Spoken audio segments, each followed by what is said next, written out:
Good morning and welcome back to Bald Father Bets, guys. We'll do a quick recap of last night, Monday Night Football, and then we'll talk about the previous week in college football. But really, now that we're in November, we're going to focus on, we'll talk a little bit about the previous week, then we're going to talk about value when it comes to potential, what's the playoff picture looking at, is there value in placing bets on anyone, and then national title odds, and is there value on anyone there. First, please make sure to subscribe to the channel, notifications on. Let us know what your thoughts are. Interact with this video, comment, give the video some love, like it, share it around with your friends, share it to your dog, as long as your dog has a YouTube account and can be a subscriber. We love dogs around here. And let me know what your thoughts are really just on the college football landscape. Like I said, now that we're in November, I'd like us to focus more on national title picture, college football playoff picture. I mean, the conference as well, but I think conference is a little bit more understood at this point in terms of who our players are. But we're still kind of open when it comes to national title and a playoff. So when it comes to Monday Night Football, we were on the Cardinals plus 3.5 for 5 units. That cashed for us.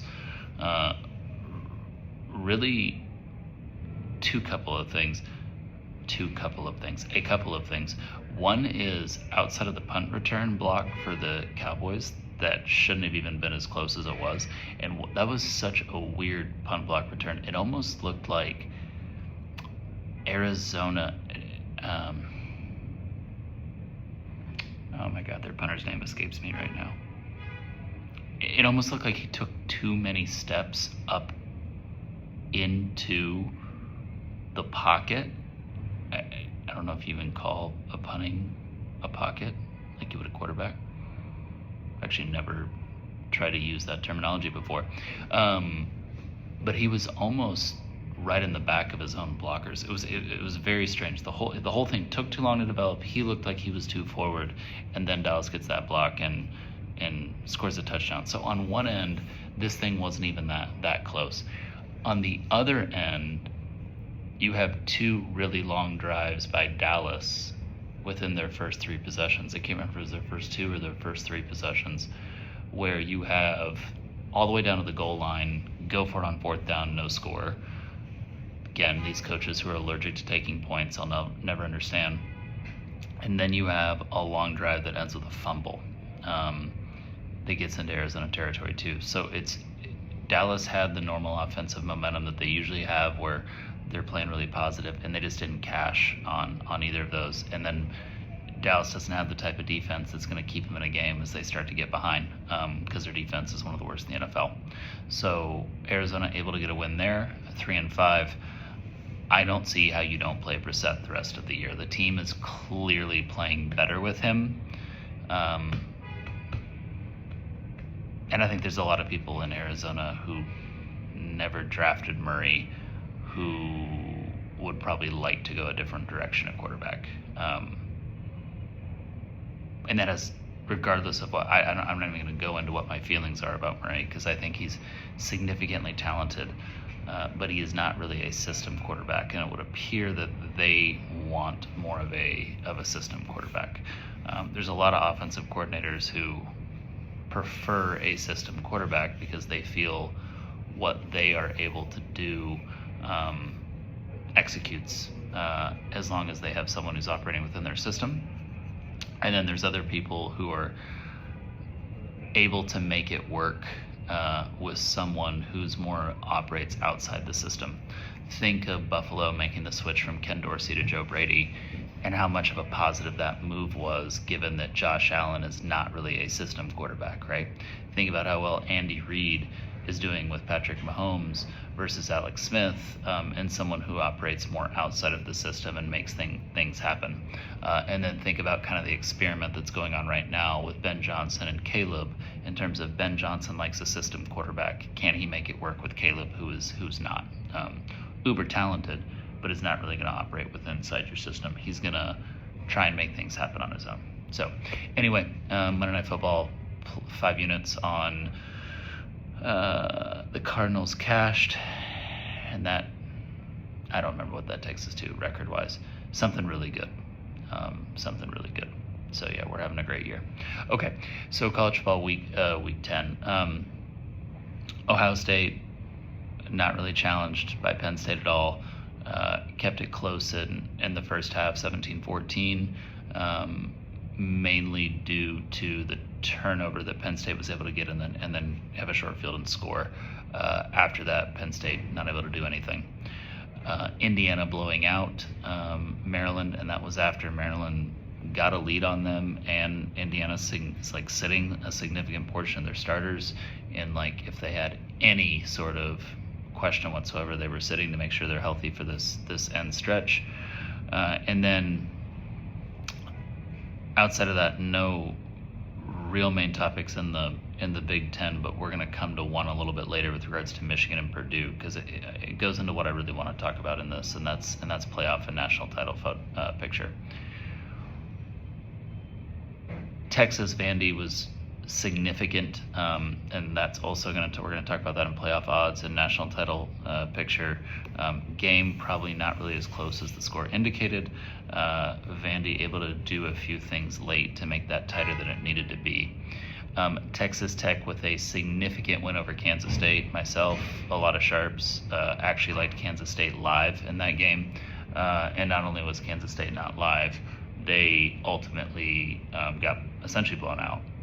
Again, that's a game where this opposite side of Texas, that game was actually a little bit closer than the final score indicated, but it wasn't super close or anything. Texas Tech showed that they were significantly better. Ole Miss with a very impressive win over South Carolina. Just being up for it, just not treating it like it's a throwaway game. Ole Miss continues to be extremely impressive all year, and they continue to show signs that the team last year didn't show, which is grit, toughness, ability to be up for every game, ability to not play down to the competition, play up to the competition, but be a steady team throughout. Oklahoma and Tennessee, probably one of the more surprising games for the public, one of the less surprising games for me. I just don't think Tennessee is really in the same caliber of this Oklahoma team.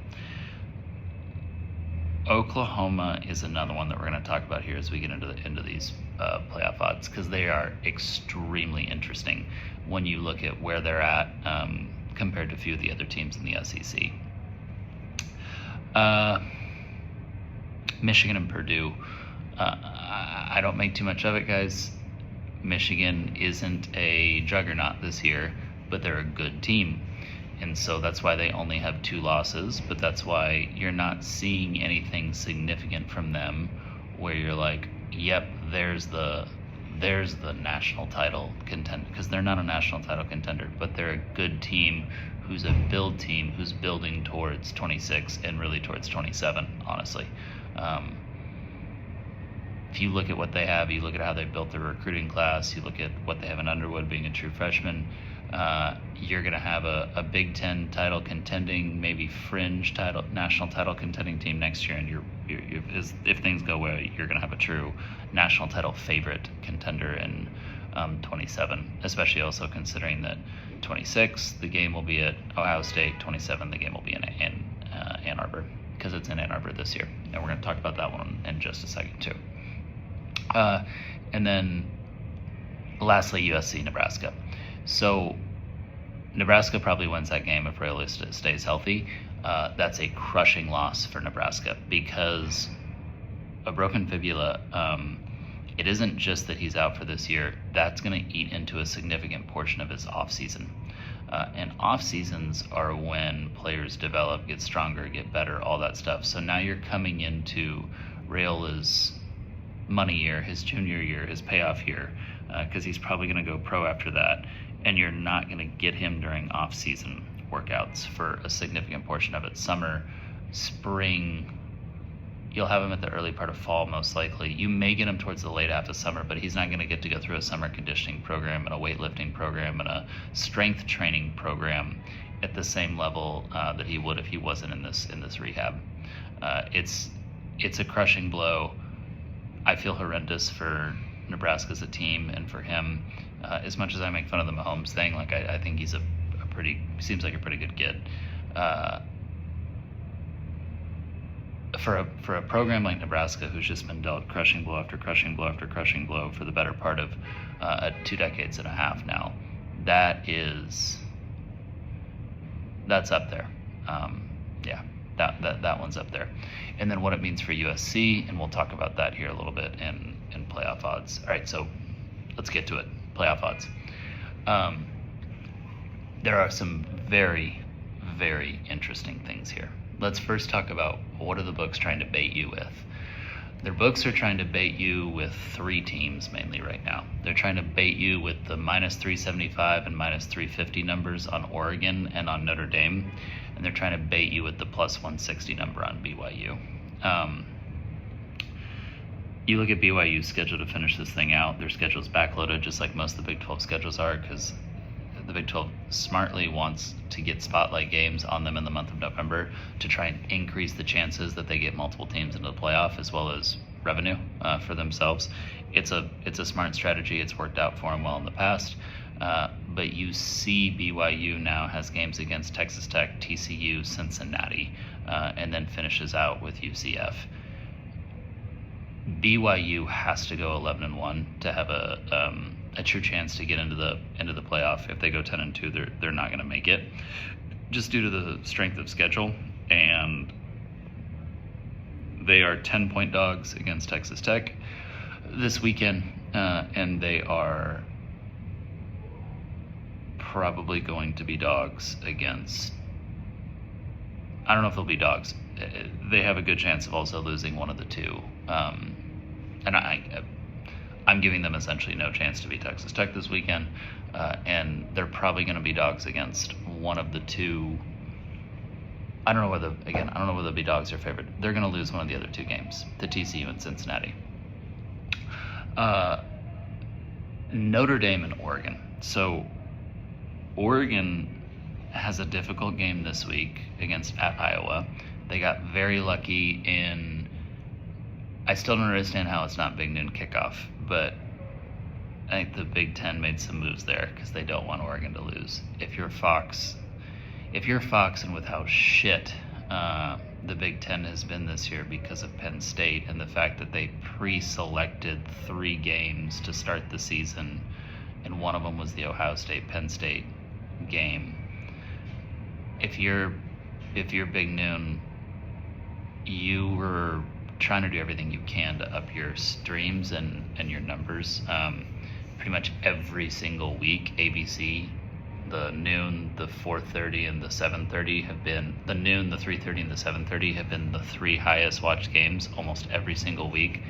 If you're Fox, you're not giving up what you would think would be the best streaming option. So, little interesting there with how that worked out, but whatever. So Oregon did get lucky in terms of kickoff time. They still play at Washington, very, very tough, and they still have USC at home. So you're looking at 3 of Oregon's 4 final games here where they truly have a chance to lose. Are they going to lose 2? How does a 10-2 Oregon team fare in the playoff discussion?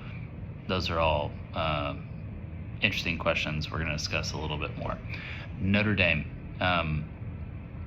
They're baiting you with Notre Dame here in that if you lay 350, 375, whatever it is, to win 100 on Notre Dame, you have 2 options where you're going to lose this. One is they could easily lose the game at Pitt.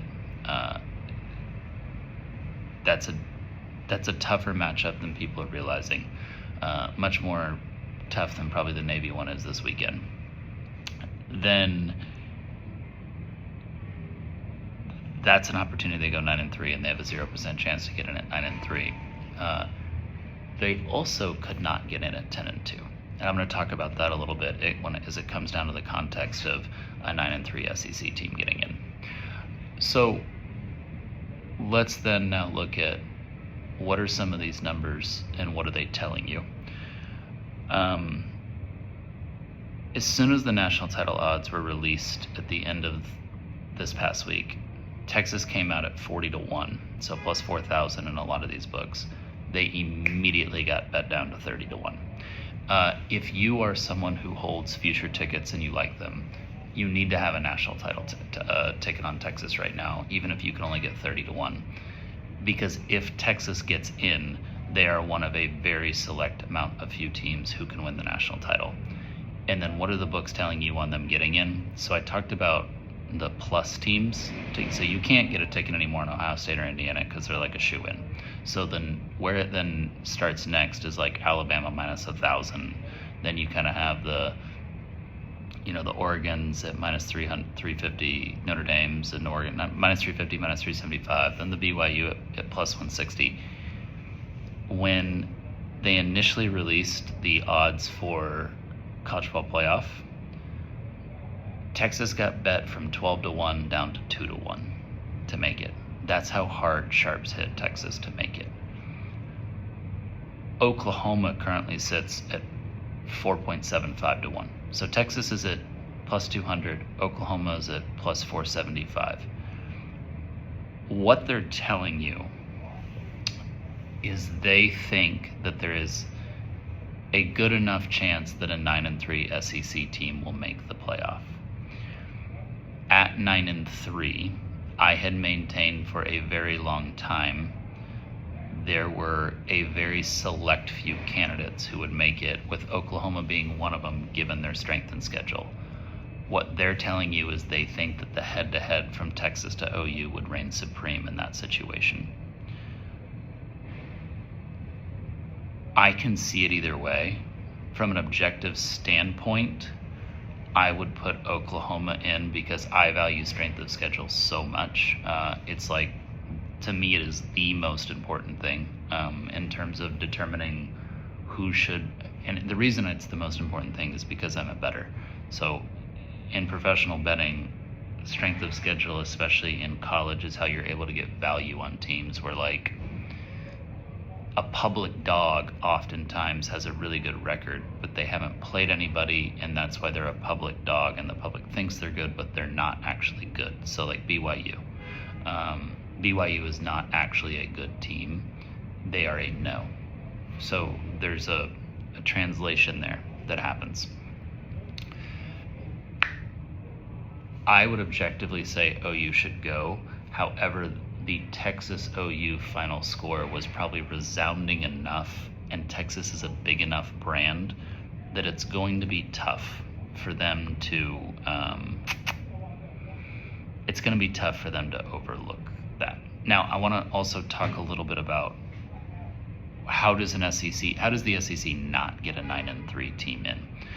It's if the Big Ten gets 4 teams in, and let me tell you a little bit about the context of that. So Texas is at 2-1 to make the playoff, and they're at 30-1 to win it all. Michigan, and we're going to talk about this in the next context, is at 7-1 to make the playoff and 101 to win it all.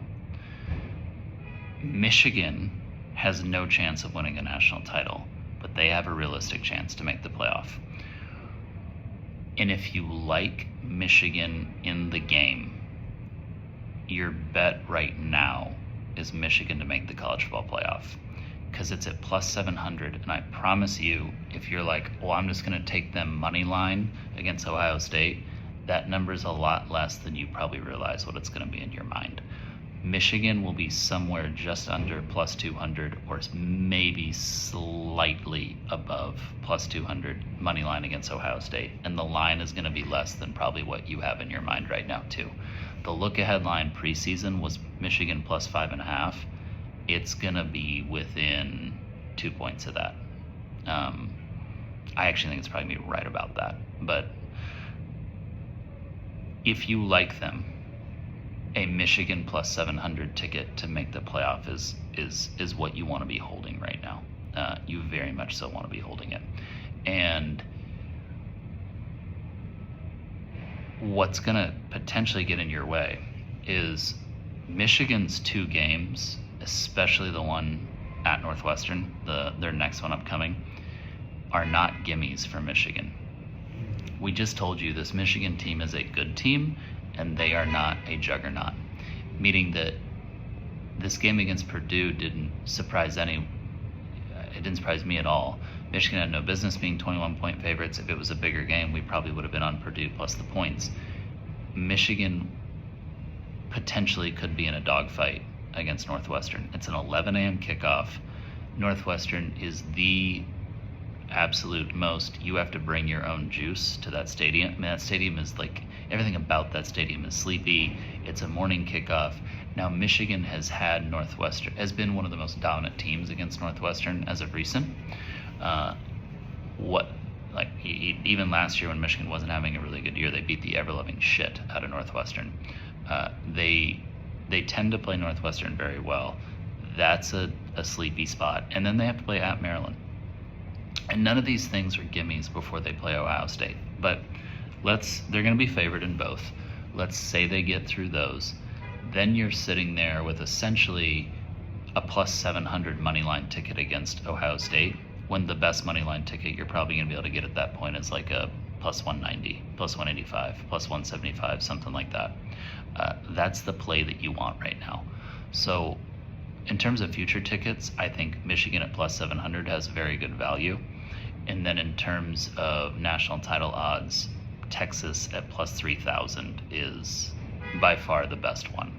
I wouldn't necessarily say you should take Texas at plus 200 to make the playoff, because if they make the playoff, then you're going to be able to get them at plus 800 maybe, plus 900, plus 1,000 at best to win it all. And then you can just be sitting there with a plus 3,000 ticket to win it all, which is, at that point, you could probably cash it, you could sell it on trades markets, if you wanted to get out of it and just take your profit, and you're probably going to be able to cash it or sell it for more than plus 200, which would have been what you got on them to make the playoff. So right now the ticket is Texas plus 3,000 to win it all. It's Michigan plus 700 to make the playoff. I don't hate Oklahoma plus 475 to make the playoff, because I just think that strength of schedule, especially now that they've talked about that it will factor into how they do their rankings, Oklahoma's going to essentially beat everyone in that metric. The problem is Oklahoma has to finish 9-3, and there's a decent chance that Oklahoma finishes 8-4 here, just with how tough that schedule is that they have coming down the stretch, and what we perceive to be potentially a little bit of unlocking of LSU since you're having the removal of Brian Kelly from the program. When current players are posting pictures essentially with the notion of like, thank God he's gone, that might have been a pretty toxic situation, and maybe LSU is a much higher performing team to end this year. We'll see. We got to play on that one. So yeah, that's the other thing too. I'm adding 3 plays at the end of this video. USC is at like plus 500 to make the playoff, plus 550. And as much as I loved USC to make the playoff to start the season, that's not as good of a bet as Michigan at plus 700. USC still has the Oregon game.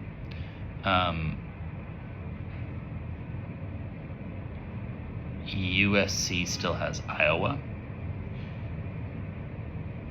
And so essentially, would you prefer to have Michigan at plus 700 at home against Ohio State in terms of a money line bet, assuming they beat Northwestern and Maryland?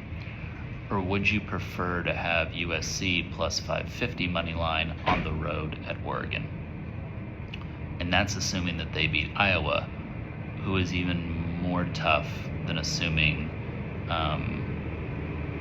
that Michigan beats Northwestern. And that's me giving a lot of respect to Northwestern. those values don't make sense. You would rather have the Michigan money line plus 700 against Ohio State with an assumption of beating Northwestern and Maryland than you would USC plus 550 money line against Oregon with an assumption that they beat Iowa. And that's how you need to look at all futures odds, is what is the value that you're getting in a certain situation. Then the other thing I want to point out is, so how does the SEC not get a 9-3 team in? The SEC doesn't get a 9-3 team in if the Big Ten gets four teams in. And how does that happen? The Big Ten gets Ohio State and Indiana, who are in. They're both in. Michigan goes 10-2 and beats Ohio State. They're in. And Oregon gets in. I don't think Oregon will make the playoff. I've had this conversation with a few people now. I just don't think Oregon's a good enough team, and I don't think that they're going to make the playoff. I think that there's a very good chance that they lose 2 of their upcoming games. I think there's a very good chance that they could lose this weekend, and I think there's a very good chance that they could lose at Washington, or USC can come in and beat them. I don't necessarily love the Oregon team. If they get in, especially then if they get Evan Stewart back, they're going to be dangerous. But I have a feeling like they are the team who seems like a shoo-in right now to make it. There's always seems to be one as you hit November that, oh yeah, that team's in the playoff, that falls out of the picture, and the team that I like to do that is Oregon. But if they make it and Michigan beats Ohio State and those 4 teams get in, let's say you have those 4 teams get in, you're going to have your group of 5 champ. Let's say Notre Dame finishes out 10-2. Then you're at 6 teams. You still have to have an ACC champ get in. You still have to have a Big 12 champ get in. Then you're at 8 teams. There's a potential that a second Big 12 or ACC team goes 11-1 and gets in. So you're either then at 3 or 4 spots left for the SEC. If you're at 3 or 4 spots left for the SEC and you got A&M with 2 or less losses, Alabama with 2 or less losses, Georgia with 2 or less losses, you're starting to get a very, very thin pile in terms of how could the SEC get a 9-3 team in. If Notre Dame suffers a loss, if the Big Ten only gets 3 instead of 4 teams in, you're almost getting to a point to where there's a better chance than not that the SEC gets a 9-3 team in. And so your question then needs to be, which team do you think that is? The books are telling you they think it's Texas. I'm telling you there's a chance it's Oklahoma after the strength, with the way that they factor in strength of schedule. But all these odds are going to change after the first playoff rankings come out tonight. If the book keeps Oklahoma ahead of Texas tonight, that's going to be significant, because that means that even with the current head-to-head win, Texas over Oklahoma, they value what Oklahoma has done with their schedule more than they value what Texas has done. I value more what Oklahoma has done than what Texas has done at this point. I just think that there's also a really good chance that OU loses two more games to finish out the year. If they have Texas ahead of Oklahoma tonight, that means they value the head-to-head win by Texas, and that's something that's significant. So, as you're looking at your future bets, be thinking about that value, be thinking about how you think the committee is going to view teams, be thinking about strength of schedule, be thinking about potential end record, and be thinking about if you have one of these teams that you know is going to be an underdog in a game that you may like them at, do you trust them enough to finish out the rest of the year with wins against everyone except that team? Because then your odds for that team to make the playoff is going to give you a higher money line bet against that team than what the regular money line would be, i.e. Michigan over Ohio State, if they beat Northwestern and Maryland. That's it, guys, for recap on College Ball Week 10, and then kind of what we think of the playoff photo. Playoff picture. Well, I guess picture and a photo is the same thing, but no one ever uses that term. Bets that we're adding, and then we're going to get out of here. for 2 on college and 1 on the NFL. We'll start with 1 on the NFL. We're taking the Lions -9 for 3 units against the Commanders. We are fading that Commanders defense against a Lions team coming off a loss and against a Lions team who had their season ended by the Commanders last year. And we're fading the Commanders without Jayden Daniels. Again, we like betting on the Lions here, mainly due to their ATS trends under Campbell, especially in spots like this. I was very surprised by what J.J. McCarthy did. We'll talk more about that tomorrow in our NFL recap. But the Lions left a lot on the table against the Vikings. The Lions beat themselves as much as the Vikings beat them, but the Vikings did beat them mainly because J.J. played very, very well. But we don't see a Lions team under Campbell making mistakes like that 2 games in a row, especially against a defense like Washington's that between Washington and Dallas, I honestly don't know which one's worse. They're so bad. They're just terrible. And without Jayden Daniels, it's going to be very difficult for Washington to have sustained offense that keeps them in a game in terms of what we would see the projected point total of the Lions to be as. So Lions -9 for 3 units. Then on College Ball Saturday, we're taking LSU plus 10.5 for 5 units against Alabama. Again, mainly looking for interim coach boost, just like we did with Florida against Georgia, and we were able to get that win.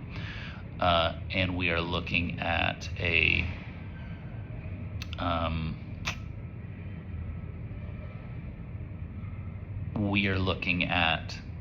Texas Tech -9.5. And we're going to do that one for 10 units against BYU. And this comes back down to my fade of BYU. So I've been wrong.